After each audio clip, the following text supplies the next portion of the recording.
पावन विद्यालय प्रांगण में उपस्थित सभी सम्मानित अतिथि, प्राचार्य महोदया, प्रबंधक सर, सभी सम्मानित अभिभावकगण एवं मेरे प्रिय सभी छात्र छात्राओं, आप सभी को स्वतंत्रता दिवस की हार्दिक शुभकामनाएं। कोई भी दिवस हम सभी मनाते हैं तो वो दिवस मनाने का सिर्फ और सिर्फ उद्देश्य ये नहीं होता है कि हम आए और 2-4 घंटे कुछ उसके संबंध में आयोजन करें और निकल जाएं। वो एक दिवस निर्धारित होता है हमें बहुत कुछ सीखने का और उससे मैसेज ले करके आगे उसके संदर्भ में कुछ करने का। आज हम सभी यहाँ एकत्रित हुए हैं अपने देश का स्वतंत्रता दिवस मनाने के लिए। स्वतंत्रता का मतलब है आज़ादी। एक निश्चित दिवस में हमें आज़ादी जरूर मिल गई, लेकिन उसके पीछे कितने संघर्ष, कितने हमारे वीर शहीद हो गए, उसकी कहानी बहुत लंबी है। वो किसी एक दिन में गिनाई नहीं जा सकती। ये समय है हमें अपनी विरासत पे अभिमान करने का, अपनी विरासत पे गुरूर करने का। बहुत बड़ा देश है जो जाना जाता है अपने डॉलर के लिए। अमेरिका जैसे देश जो जाने जाते होंगे अपने डॉलर के लिए। रूस जाना जाता होगा अपने हथियारों के लिए, अपने घटिया उत्पाद के लिए जाना जाता होगा चाइना। लेकिन हमारा जो ये भारत देश है, इसकी पहचान है हमारी संस्कृतियों से, हमारे संस्कारों से है। ये वही देश है जब पूरे विश्व को अक्षर ज्ञान आप छोड़ दें, चिन्ह ज्ञान भी नहीं था, तब हमारे देश भारत ने 4 वेदों की रचना कर दी। हमारे ही देश से निकलने वाला एक पत्थर जिसे कोहिनूर कहते हैं, उसको खरीद सके दुनिया के किसी दौलत में इतनी ताकत नहीं। यहाँ तक सिकंदर की शमशीर में भी वो ताकत नहीं, ना ही उसके सैनिकों के पैरों में वो ताकत कि हमारे देश की मिट्टी के एक भी जर्रे को अपने ऊपर आने दे सके।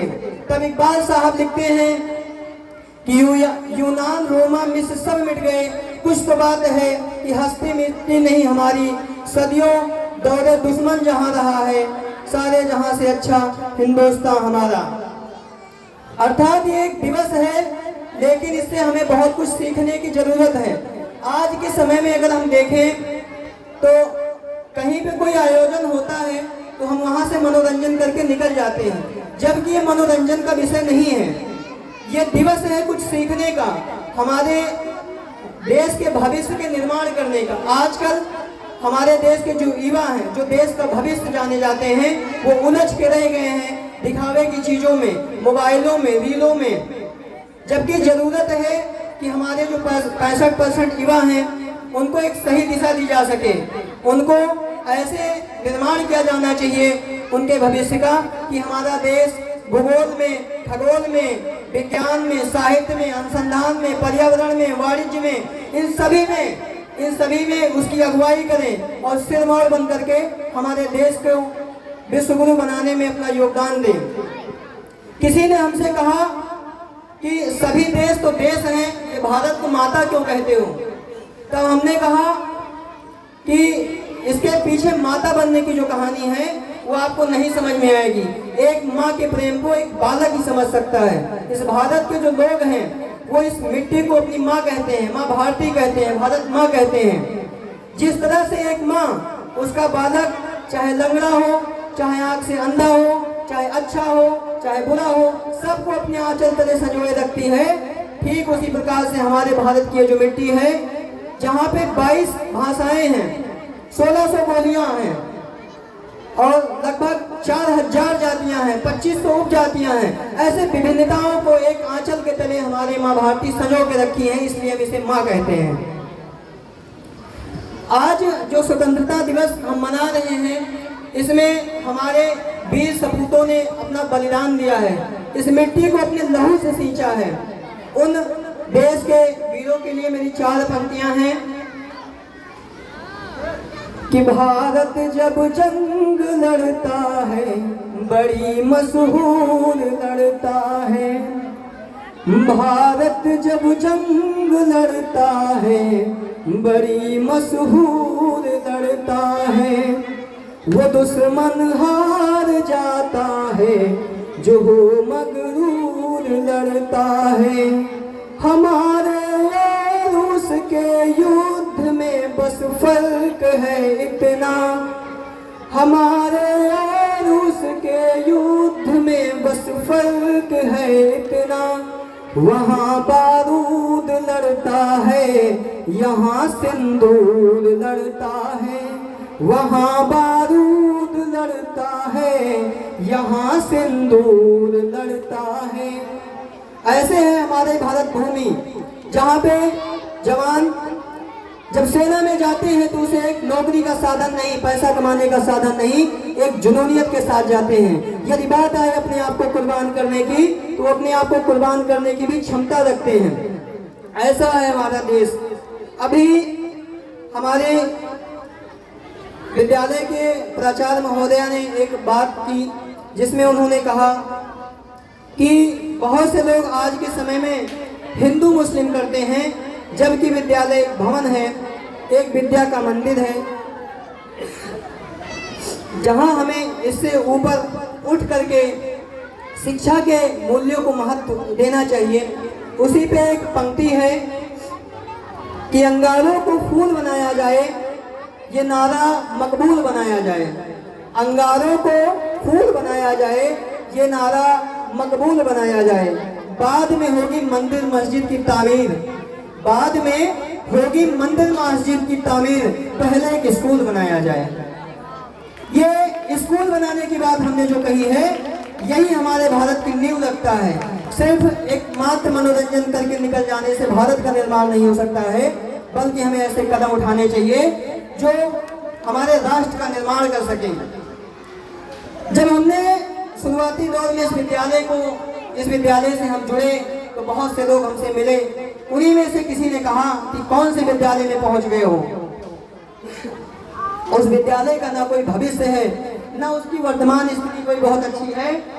तब उसको हमने उस समय जवाब दिया कि जिस तरह से कलम का महत्व लिखना होता है, कलम का साइज बड़ा या छोटा महत्व नहीं रखता है, कलम की सुंदरता महत्व नहीं रखती है, ठीक उसी प्रकार से विद्यालय में शिक्षा महत्व रखती है। और विद्यालय का जो दिखावा है या विद्यालय के जो भवन है, वो महत्व नहीं रखते हैं। यदि विद्यालय में शिक्षा अच्छी है, तो मुझे लगता है कि यदि विद्यालय के भवन थोड़ा सा कम अच्छे हैं, तो आपको वहाँ जरूर जाना चाहिए। और धीरे धीरे हम सबकी ये अभिलाषाएं भी पूरी हुई। जब हमने ज्वाइन किया तब विद्यालय की स्थिति कुछ और थी। अभी विद्यालय ने बहुत ही तरक्की की है। विद्यालय में कई कक्षाएं बनी हैं। बच्चों के लिए अच्छी से अच्छी सुविधाओं के लिए हम लोग निरंतर प्रयास करते हैं। और उस समय तो मैंने उस व्यक्ति को जवाब दे दिया। जब आज 2.5 साल हो गए, तो फिर से मेरी मुलाकात हुई। तब मैंने उसको जो जवाब दिया, उसको मैंने कुछ पंक्तियों में लिखा है कि शुद्ध वातावरण, सुंदर परिदृश्य, उच्च शिक्षा, प्रभावी संस्कार है। शुद्ध वातावरण, सुंदर परिदृश्य, उच्च शिक्षा, प्रभावी संस्कार है। दौड़ा करती थी कभी नन्ही नन्ही गाड़ियां, दौड़ा करती थी कभी नन्ही नन्ही गाड़ियां, आज द्वारे पर बस भी चलने को तैयार है। बिन समझे तुमने हमको बेकार बोल दिया, कितने कुटिल तुम सब के विचार हैं।